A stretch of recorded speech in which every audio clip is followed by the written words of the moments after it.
were indicted in Chicago for crossing state lines to make a movie. Because that's what Chicago was, a movie.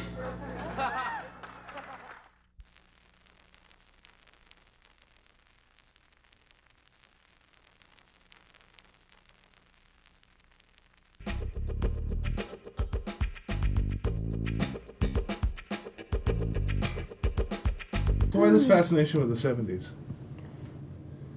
I like the fashion. I like the hair. I like the music. It's fun. Mm-hmm. Everybody was having a good time. Mm-hmm. Yeah. They would have time to kill their hostages because they know about gas. I just think that in some time periods, people were having more fun versus others. You know, and 70s were one of the fun, loving, totally, you know, hedonistic or hedonistic, whichever way you want to pronounce it, times. I realized that I didn't have to worry because I was dying. And for what? The 90s are, I think, a little bit more repressed. Or like people are like trying to find something that they feel like they don't have as much hope in finding. Up and here come the police and everybody's gone, including me. So what were you doing in 1970? I was pretty young in the 70s. I was born in the 70s, so there's not too much I remember. How long will you sit in? Until the people's energy dissipates. Really, it's Love Boat, Fantasy Island, and Three's Company. Not much.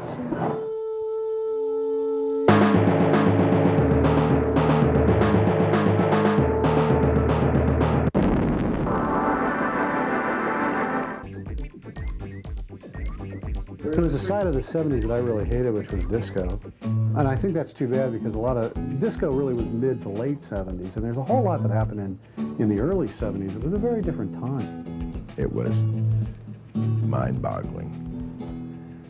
Hyde Park has never been the same. There's still people walking around in a daze out there from that one. You know, there is that period of time that became a blur. Like from 1970 to 1980.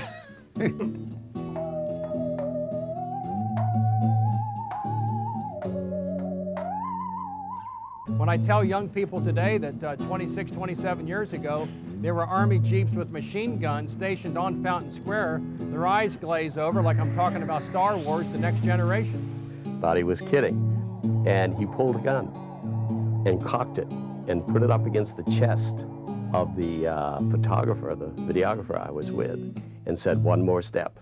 Tremendous amount of adrenaline that flowed during that because you recognized that something was happening. You just never thought it would happen to you. They shot at us for 71 days. I mean, they fired at us, but you know what? I thought, I'm going to stand up even taller after this. I was Negro, I was colored, I was nigger. I was so many different things. So you had to come to grips with, for the first time in my life, when you had folks saying that black is truly beautiful. I liked the 70s when glamour was glamour, you know, I mean, when it was glamorous. I like that, and I still try to keep a hold of that. Oh, I remember one summer women weren't wearing bras. I'll remember that summer for a long time. You could talk about that back then. I doubt you'll put that on your tape. Lots of fun people walking around and enjoying the delicious weed that we still all enjoy, and I don't think anybody is any the worse for having enjoyed it. Although the anti-war protests and marches were great because that's where the chicks were. No, I always was kind of a madras and short kind of a guy. When you have legs as beautiful as mine, you like to show them. When you got a big gun, you ought to shoot it. Especially girls from Shaker Heights. A lot of people think I'm a Shaker Heights girl, but I'm not. Just forecast, you know, some weather, okay? All these events, you know, all the balls, and I, forgot to call the photographer, you know what I mean? But all the memories that are there. Oral history.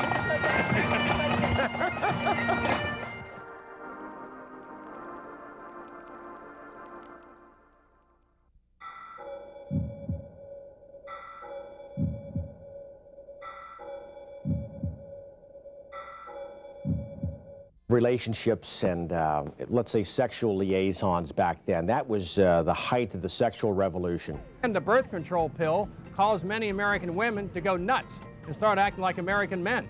Men have been the same for hundreds of years. Just recently have women attained the morals of men, and that's why we have problems.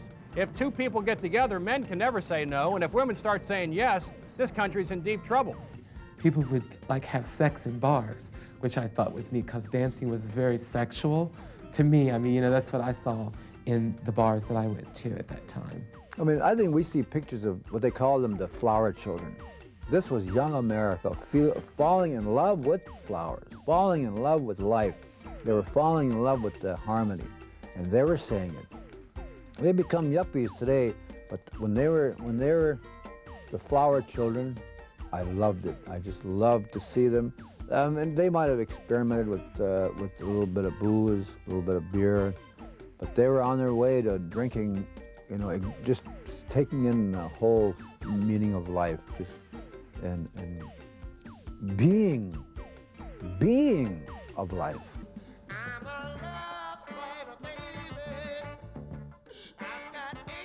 Keating, there's a man who ran the damn smut peddlers out of Cincinnati. Of course, he went to Lincoln Savings and cost the taxpayers $6 billion, but who cares about that?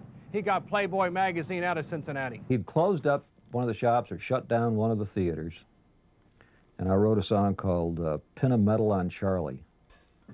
The White Knight's done it again. And got a couple of guys, the Hawkins brothers, and went into Shadow Shay's studio and cut that thing in one day and had it pressed and into the porn shop operators' hands within a week, and they were selling them through the porn shops. Pin a medal on Charlie. That when we went skinny dipping in the creeks around the festivals, everybody had eye damage from the things that they saw, being that I'm supposed that the theory nowadays is that there's certain obscene things that can damage the eyes, I suppose, or somehow warp the mind. But the people that did that sort of thing, a lot of them are business people today and are rather affluent.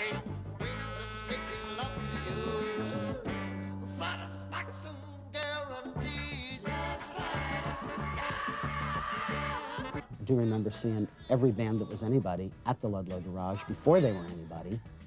People like the Grateful Dead weren't that big then, but they were there. They played a church basement once out in Hyde Park with Jim Tarbell again. I remember jam sessions.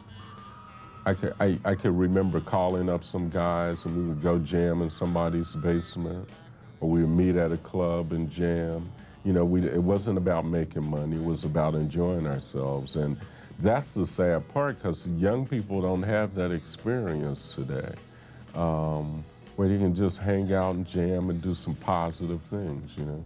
The Ludlow Garage was a great place. It was a big, huge open room. He had big, oversized rocking chairs along the walls, always the newest in bands, and always sort of a sweet, wonderful smell of some substance or another burning. The police didn't bother with coming in because what good would it done? They would have had to lock up every single person in there and out of there on the streets, and they weren't going to do that because the young crowd that was in there enjoying themselves, if they were being harassed and out of there, they would have been demonstrating against the war and doing something else destructive, and the police and the society didn't want that, and we're happy to have the young crowd in there enjoying music and not out there demonstrating against the glorious war that the government was so proud of and so anxious to have go on.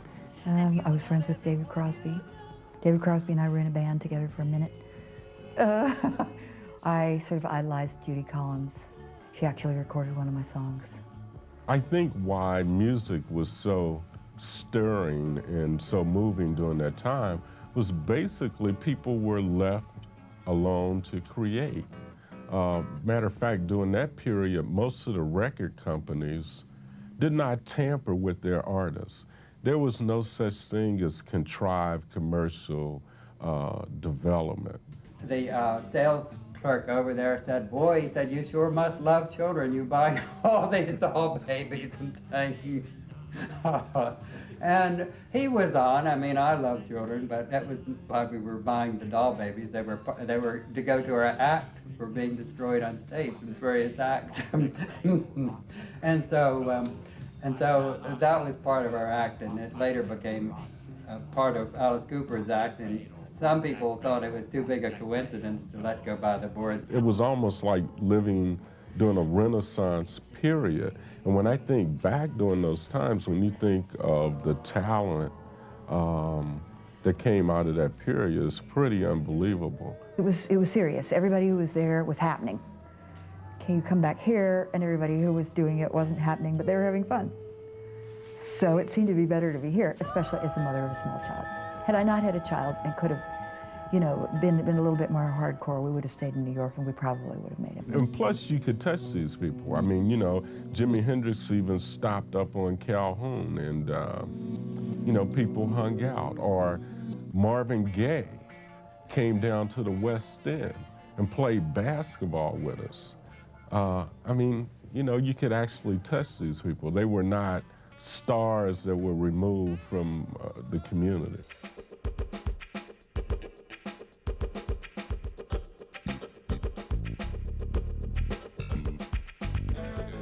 Oh, it was a lot more fun than the AM radio, believe me.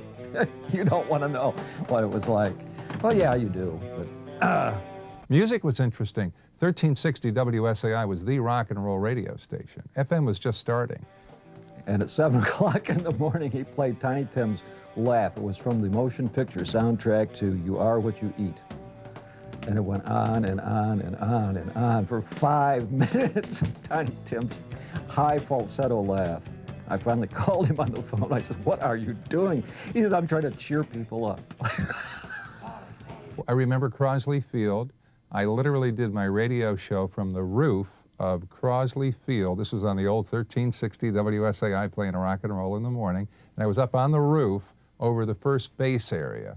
And I'm not sure that we didn't cause a few accidents at I-75 that morning. He used to go door to door telling people who he was. He would actually canvass a neighborhood and introduce himself as the guy on the radio, and he built up a heck of a following. It was amazing. He was a self-promoter from the word go, and he was very successful at it. I had nothing but admiration for old Jim. Couldn't stand the music he played. Back then, 1360 WSAI was right down the middle, and we played everything. It was the popular music radio station. And so whatever was popular, we played. You know, I'd play Loretta Lynn and back it up with you know, Dizzy Gillespie. Who cared? They did, apparently. They wanted to have it. There's all these purists out there, you know? They just want to hear one thing. I want to hear classical music. That's all I want to hear. That's all that's good. You know, it's like, huh? There's good classical music and there's crappy classical music. Jelly pudding and those early days of the music scene were very significant influences. God, we were awful.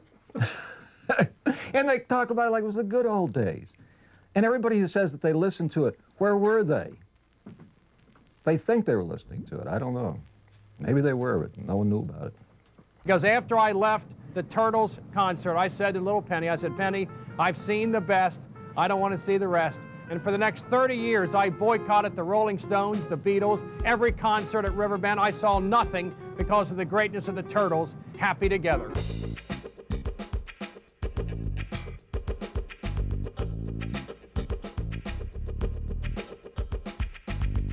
If I was 20 years old again and trying to break into the television or radio business, I don't think I would have as many opportunities open to me as I did back in 1970. Well, it wasn't quite the business in those days that it is now. It was starting to be a business. Which David Letterman says that the Paul Dixon show was the precursor of the David Letterman show. It was just pretty much free form, and if you could show up on time early in the morning, they'd pretty much give you a job. And if you could type, or if you could write, or you could read on mic, you could get a job.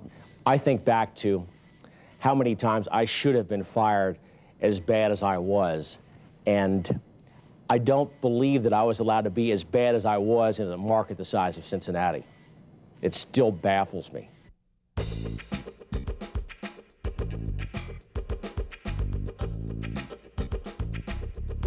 You know, what's really sad now is, you know, as my kids go back to school at 70s Day and they look so ludicrous, and I'm going, but those are my clothes. The dress was very conspicuous. There was a lot of hipster dress. Lime green, really not. It's kind of like neon green. Elephant leg, hip hugger, bell bottoms that The legs were like 4 feet wide, and you tripped over them as you walked, but you had to wear the platform shoes along with it. At the time, that was almost like a sign of virility. I mean, I was going to have, it was a testosterone thing, I was going to have the biggest afro on the University of Tennessee campus. These particular shoes aren't too bad, but they're pretty hectic, you know. You go to the side and you're gone, you know. I had some that were blue, white, brown, and black, which is absolutely hideous. And a pair of plaid elephant bells. Man, I was the deal in that. And I just remember my grandfather and him pointing, saying, you know, this is what society does to people, you know, and this is what that hippie, you know, and their lifestyle to them was very bad. And their clothes, my grandfather didn't understand the clothes. So I remember my father had like a leather vest with fringe all over it, you know, and I would wear it to school, and all the boys would like call me sissy, like it mattered. You know, yes, you're right. Oh, I had one of those leather fringe jackets I bought. That was so cool. Brought it home, it stunk so bad, my wife made me keep it in the garage, but I thought it was pretty neat. You're supposed to tan that stuff before you make a jacket out of it. Slightly, because I got into my own spirituality. I started getting into yoga, then I started wearing more Indian garb, Eastern influence. But there was a time during the 70s you could almost wear anything and get away with it. It was not the best time for fashion, I tell you. It was not.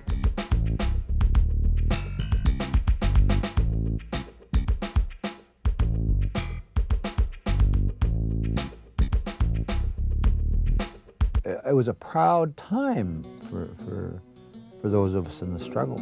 As we all know, it was a time to question everything. It was a time to question every value that we grew up with. It was a time to question the direction of the country. But there was also a sense that regardless of who you were, you could play a part in maybe changing that direction. Unfortunately, we didn't have anything to replace those values with. And the frustration was that because we didn't replace some of those values with other positive values, we found ourselves right back where we started with the same old values, the same hypocrisy that we were very critical of. There was one of the few things that my father and I agreed upon, which was that I really didn't want to go to Vietnam. And he was willing to support me in that. And so he worked and wrote letters, and I wound up, what he found out that I should do was give up my student deferment. I remember May 4th, 1970, when James A. Rhodes sent the jackbooted Gestapo, also known as the Ohio National Guard, to kill 4 of my fellow students at Kent State. And many universities lit up like a Christmas tree, but not Xavier. We were grounded in Jesuit philosophy, and we simply had a prayer vigil rather than burning down the ROTC, as many of those future Democrats did at that point, many of whom are now in the White House. It was like a reason to get together. That's what I think we need today, is more of a reason to get together. Protest something, don't care what it is, but everybody protested.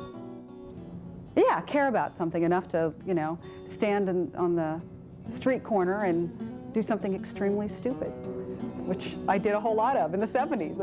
That's what we had to do. Was worth the risk, and so I gave up my student deferment, was 1A for 48 hours, and there's just that feeling for 48 hours, though, that the world's going to come to an end, you know. And I need you, man, and it's like, oh, God, I get rations. I think there are some people that might trace some of the problems that we're dealing with in society today back to the Democratic National Convention, because it was the first time that it became okay to break the rules, if you will. I mean, there were certain rules that were somewhat inviolate, and at the Democratic Convention, we broke them. Then there was a sudden burst of tear gas. I don't know where that came from, and everyone started to disperse, including me. It takes you a while, if you've never experienced tear gas before, to know what's going on, because you're just kind of overwhelmed with the thing. And so I went inside to the hotel lobby, and the officer inside there, the police officer, a Chicago police officer who did not hit me, who was the only one that didn't that day, said to me, if you come in, you're staying in, you can't go back out. I said, what's going on out there? He said, you want to go out and find out, or did you want to stay in here? Well, my candidate was in the hotel, but all the action was outside, so I went back outside again just as the police vans pulled up. And they started to take these people, we called them yippies in those days, and just shove them into this van. Just one after, just one after. They weren't doing anything. They were kind of chanting. I knew a bunch of people that went to Vietnam. Some people came back, some people didn't. And that was, I remember, and some of the people that did, you really felt badly for because they were traumatized. And there was this whole thing of, you had to be against people who would go, and there were just too many people who bought into the mom and apple pie and this is my job, to give back something to my country that was totally genuine. And a lot of the people I grew up with in the country, that was, that was the thing to do. That was your obligation. And then as you listen more and more, it was, you finally figured out what it was, and it was a shock because I had never heard a sitting president being, what's the word I'm searching for? Vilification of a sitting president. It was just like, ooh, they can't be saying this. Something bad is happening here. They're now starting to fight with themselves. Now here it goes, it's backing up, and here come the police, and everybody's going, including me.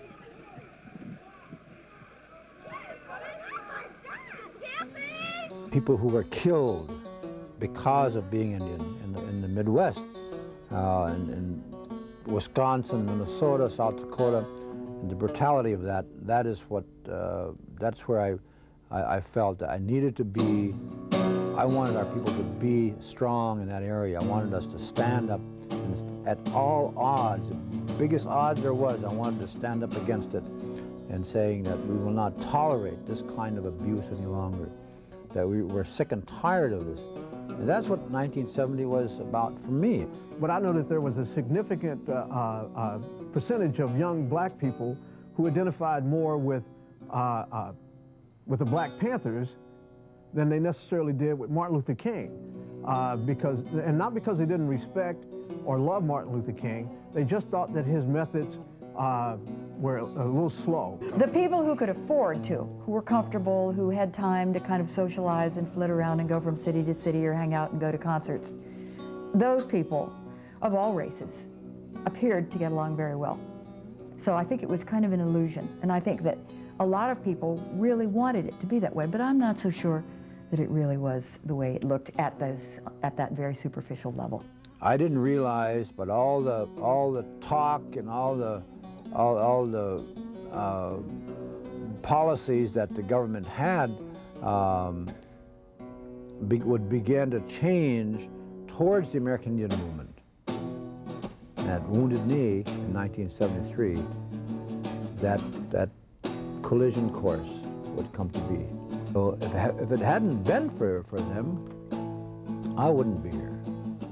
I think the government would have came in and killed us and just suffered the consequences of bad publicity, of going in like Waco and killing them all. And, right now, Waco's not on our mind.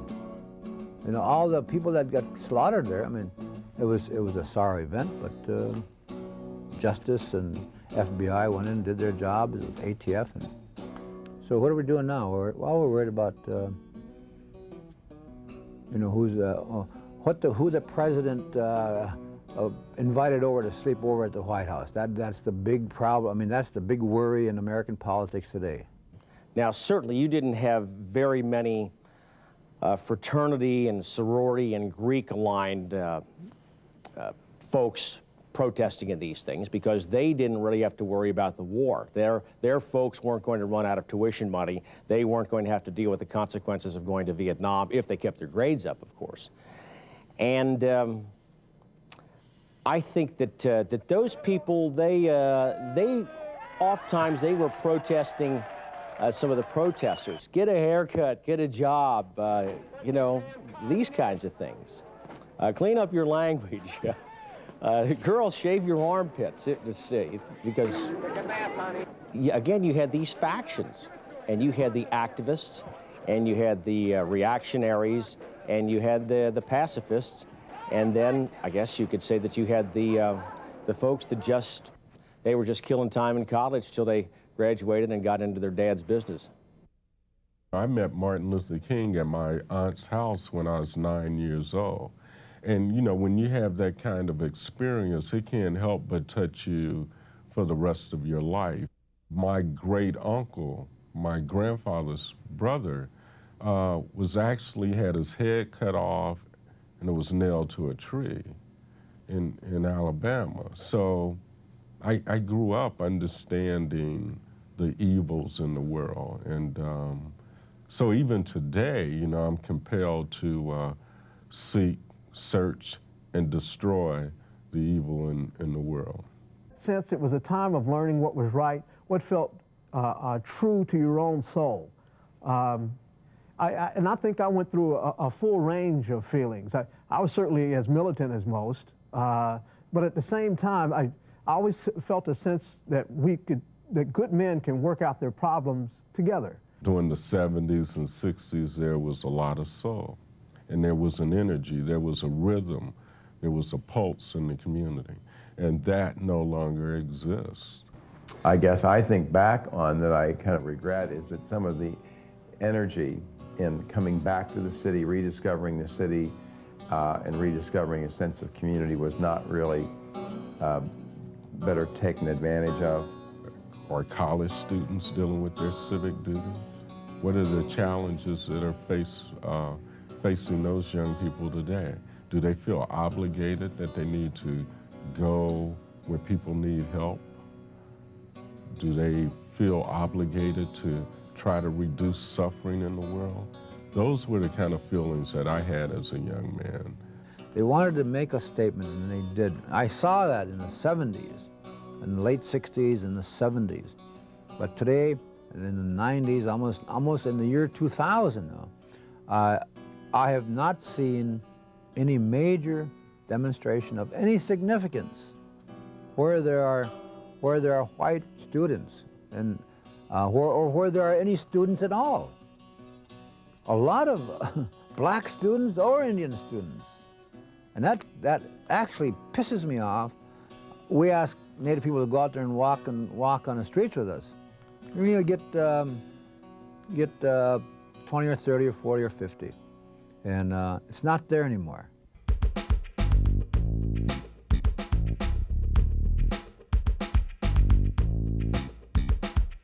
I don't look at it as something that was simply a world unto itself, and, you know, we had never seen it before and we'll never see it again. I think there are wonderful aspects of it that we're continuing to see now. In the 70s, I had a sense of never quite being able to make it because I really wanted to do it in music, and it was frustrating to me.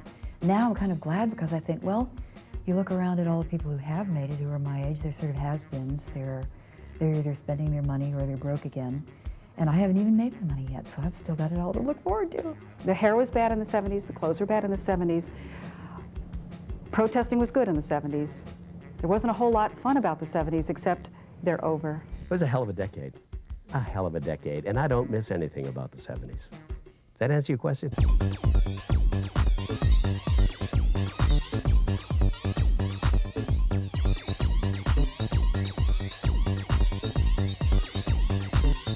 Well, don't put that stuff in there about me.